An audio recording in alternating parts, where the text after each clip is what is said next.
What is going on? This is AlTone, and welcome to another absolutely fantastic day. So today I actually want to talk about forgiveness and the idea of, or thought process of, forgiving yourself. It is good for us to be able to forgive others. It's absolutely something that God has asked us to do, even in his prayer, the Lord's Prayer. He says, Father, forgive us as we forgive those who trespass against us. It's really important, but I also think that it's often overlooked in the fact that we have to be able to forgive ourselves.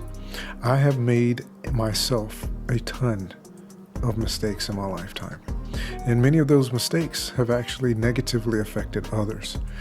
And I have dealt with the grief that comes along with having hurt someone else, not in any way, shape, or form proud of those things. They still sometimes weigh on my spirit a bit. But the one thing that God has shown me in my lifetime and in the many experiences that I've had is not just that we have to forgive others, but as we ask him for forgiveness, we have to forgive ourselves. It's not that you take what experiences you've had and brush them under the carpet and just forget about it. Okay, so I made a mistake, or so I hurt someone, so I did something that wasn't pleasing to God. I'm just going to brush it off. No, that's not it at all.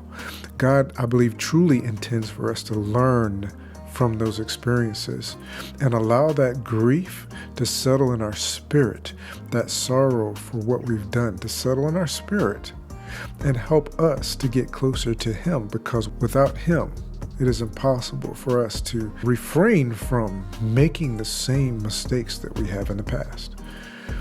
Our flesh desires things of this world, and that desire causes us to make often bad choices and bad decisions. And the only way that we have the strength to overcome the flesh is by strengthening our spirit. So it is good for us to recognize the wrong that we've done.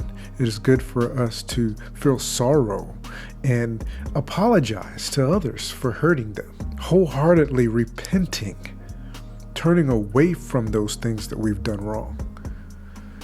But it's also for us to not just surrender the need or surrender provision to God, but also surrender our imperfections to him, believing, accepting, and receiving his direction so that we can continue to live a life that is pleasing to him, being a representation of him to others, and being a blessing to everyone around us.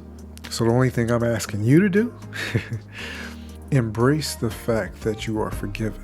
Remember what you've done and turn to God to give you strength not to make the same choices again. I hope that helped you in some way. I'd love to hear from you down in the comments section. And I also look forward to ending this year off with you in a fantastic way. Talk to you again in the next video.